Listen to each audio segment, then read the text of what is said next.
Hi అండి. Mister attitude Ravan part 26. ఈలోపు ఒక సెక్యూరిటీ గార్డ్ వచ్చి, మేడం సార్ మీతో మాట్లాడతారంట అని స్పీకర్లో పెట్టిస్తాడు. హలో బంగారు, ఇప్పుడే ఫ్లైట్ ఎక్కుతున్నా. నీ పక్కన ఉన్న మీ ఫ్రెండ్కి చెప్పు, మరీ అంత సంతోషపడిపోవద్దని. జస్ట్ 1 వీక్లో వస్తా. అప్పుడు దాకా నిన్ను చూసుకోమను. నీకు కొంచెం దూరంగా ఉండమను.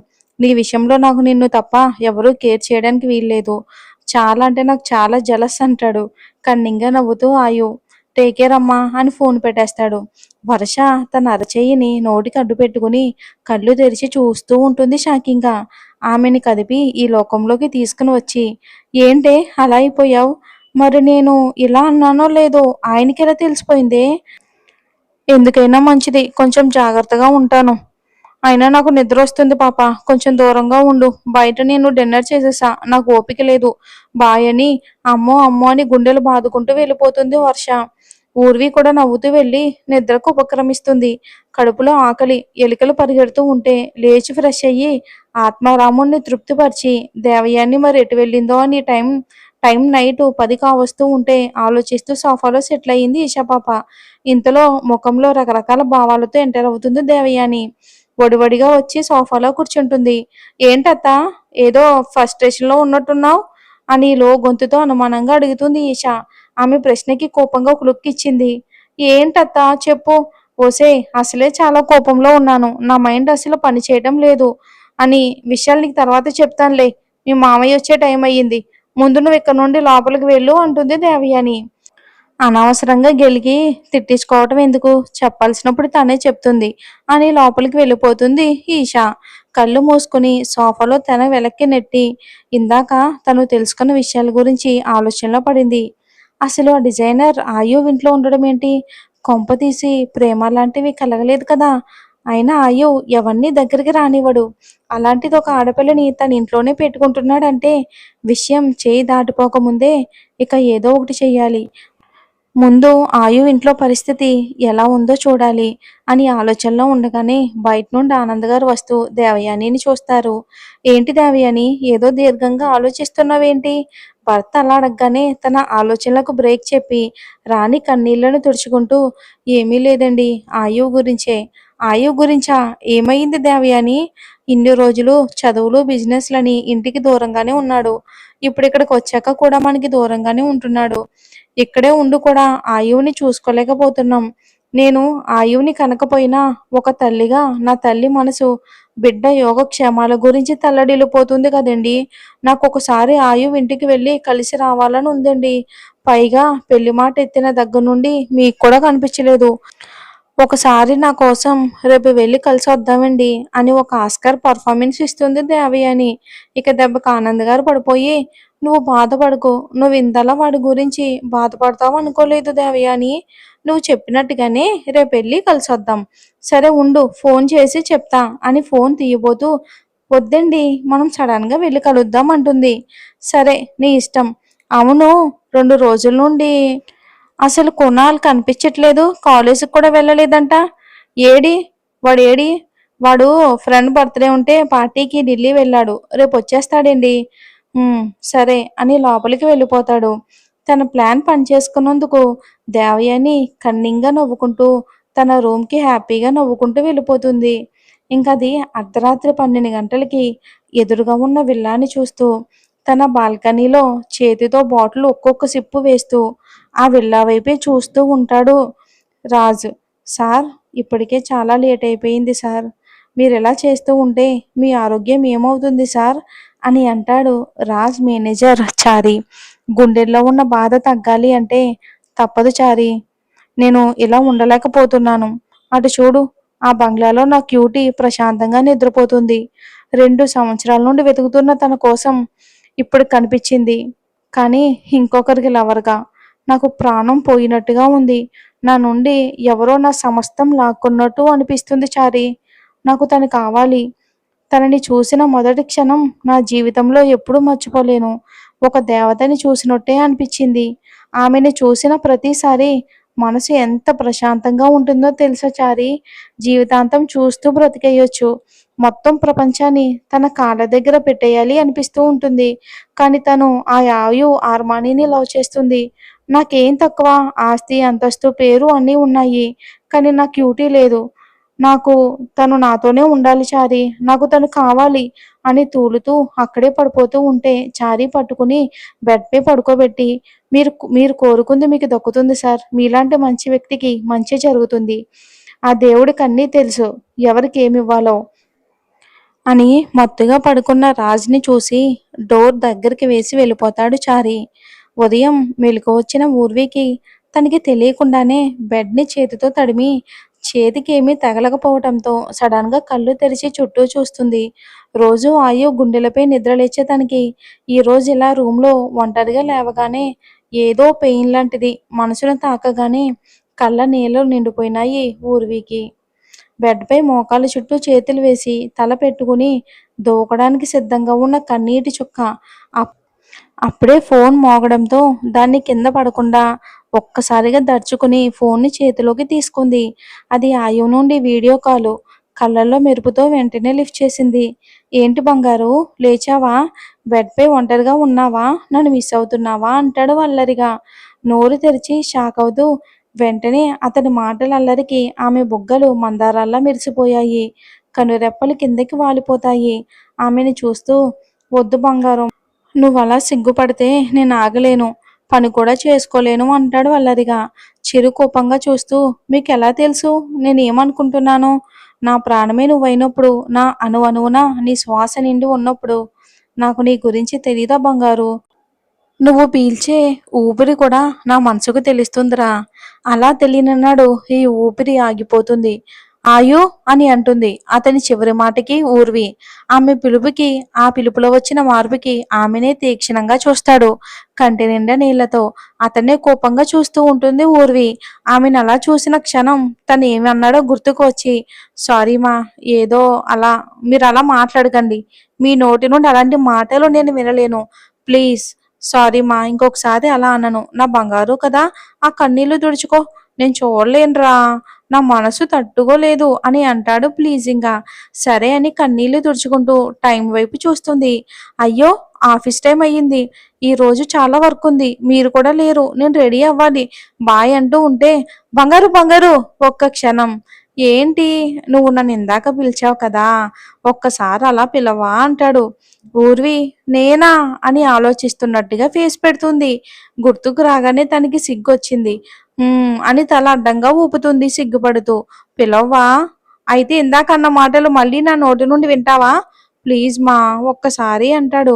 ఊర్వికి ఏదో తనకి తెలియకుండా వచ్చింది ఆ పేరు. కానీ ఇప్పుడు కావాలని పిలవటం తనకి చాలా సిగ్గుగా ఉంది. కానీ ఆయువు వదలడం అని తెలుసు. ఏం ఆలోచిస్తున్నావు బంగారు? ప్లీజ్ మా, ఒక్కసారి పిలువు. అతన్ని బ్రతిమలాడించుకోవటం ఇష్టం లేక తను అడిగింది చేద్దాం అనుకుంటుంది. కానీ సడన్‌గా ఎలా పిలవాలో తెలియక, "మీరు జాగ్రత్త, టైంకి తినండి" అని ఏదో మాట్లాడుతూ ఉంటే, "అబ్బా బంగారు" అంటాడు వాయు. అతన్నే సూటిగా చూస్తూ, "తొందరగా వచ్చే ఆయు" అని ఫోన్ పెట్టేసి గుండె వేగాన్ని కళ్ళు మూసుకొని కంట్రోల్ తీసుకుంటుంది. ఆమె ఎలా పిలిచి పెట్టేగానే అందంగా నవ్వుతూ, బ్లష్ అవుతూ, "బంగారు, బంగారు ఐ లవ్ యూ మా" అని అనుకుంటూ చిన్నగా కళ్ళు మూసుకుంటాడు ఆయు. ఊర్వి తనలో తానే నవ్వుకుంటూ ఆయువుని అందంగా తిట్టుకుంటూ ఫ్రెష్ అయ్యి ఆఫీస్‌కి వెళ్ళడానికి బయటికి రాగానే డైనింగ్ టేబుల్ దగ్గర పనివాళ్ళతో ముచ్చట్లు పెడుతూ వర్ష కనిపిస్తుంది. ఊర్వి రాగానే హగ్ చేసుకుని మాట్లాడుకుంటూ టిఫిన్ చేసి ఇద్దరు గుమ్మం బయటికి రాగానే వారి ముందు పోర్టికోలో వచ్చి ఆగుతుంది ఒక లగ్జరీ కారు. గుమ్మం బయట కాలు పెడుతూనే వర్ష, ఊర్విలు ఎవర్రా అని చూశారు. నైట్ సెక్యూరిటీ వాళ్ళు అంతా వెళ్ళిపోయి మార్నింగ్ షిఫ్ట్ వాళ్ళు వచ్చి ఆయువు కూడా లేకపోవడంతో ఇంకా కొంచెం టైట్ సెక్యూరిటీ ఉంటుంది. లోపలికి వచ్చిన కారు ఆర్మానీ ఫ్యామిలీది. పైగా ఆనంద్ గారు కారు. ఇక అందరూ కూడా సైలెంట్ అయిపోయి వాళ్ళ వాళ్ళ పనులు చేసుకుంటూ ఉంటారు అక్కడ సెక్యూరిటీ. మార్నింగ్ షిఫ్ట్‌ని మణి అనే సెక్యూరిటీ చూసుకుంటాడు. అతను ఆనంద్ గారి కారు లోపలికి రావడంతో, అయినా సార్ లేనప్పుడు ఎందుకొస్తున్నారు అని అనుకుంటూనే ఆగిన కారు డోర్ తీస్తాడు మణి. కారులో నుండి దిగిన వాళ్ళని చూసి ఊర్వి గుమ్మం బయట పెడదామని కాలుని ఆపి అక్కడే ఆపేసింది. ఆనంద్ గారు తెలుసు. అతని వెనకే దిగిన ఆమెని చూసి ఆఫీస్లో ఉన్న ఆర్మాని ఫ్యామిలీ ఫోటోని గుర్తు తెచ్చుకుంటుంది. అందులో ఆయు తప్ప అందరూ ఉంటారు.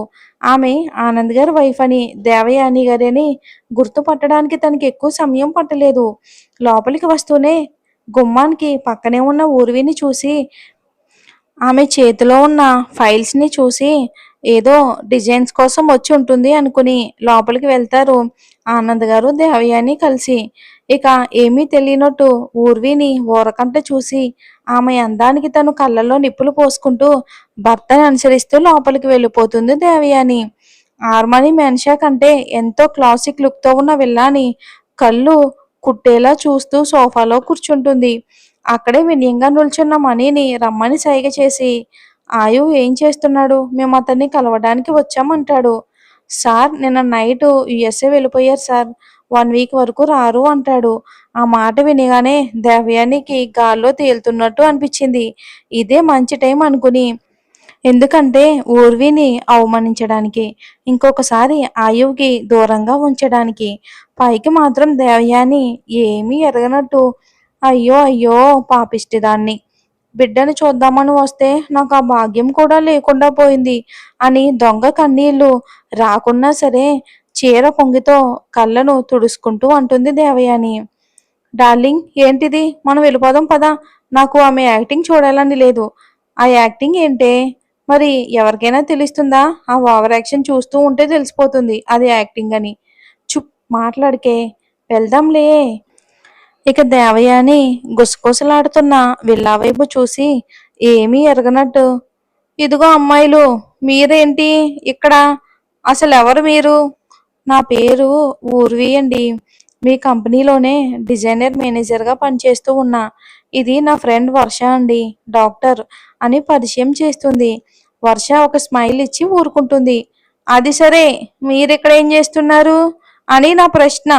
ఊర్వికి ఎలా చెప్పాలో తెలియక సైలెంట్‌గా ఉంటే అక్కడే ఉన్న మణి మేడం ఇక్కడే ఉంటారు మేడం అని అంటాడు. హా! ఇక్కడ ఉండడం ఏంటి? అమ్మాయిలు మీ అబ్బాయిని అడగండి. మమ్మల్ని ఇక్కడికి ఎత్తుకొచ్చి పడేశారు అని వర్ష చిన్నగా గొణుకుతుంది. ష్ ష్ ఏంటే? మాట్లాడుకో. ఏంటమ్మాయిలు చెప్పండి. మీరిక్కడ ఉండడం ఏంటి? అయినా పెళ్ళిడికొచ్చిన అమ్మాయిలు ఇలా వేరే వాళ్ళ ఇళ్లల్లో, అది ఒక వయసులో ఉన్న అబ్బాయి ఇంట్లో ఉండడం ఏంటి?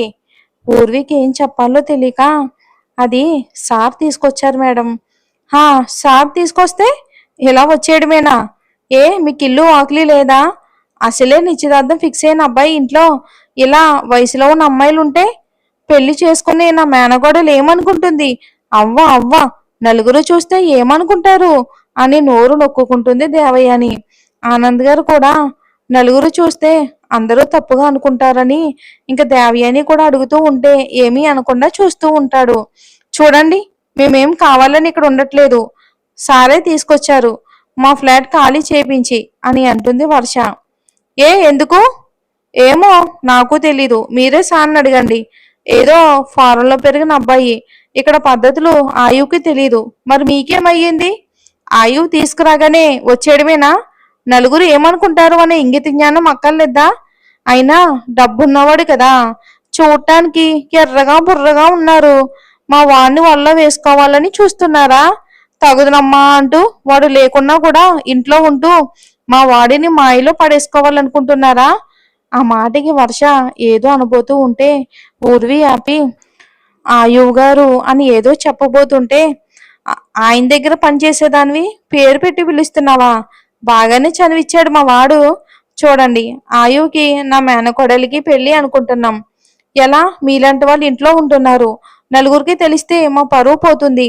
మర్యాదగా ఇక్కడ నుండి వెళ్ళిపోండి ఈ క్షణమే. మీలాంటి వాళ్లను అసలు పనిలో పెట్టుకోవడమే తప్పు. మీ స్థాయి మీ హోదా దృష్టిలో పెట్టుకుని నడుచుకోవాలి.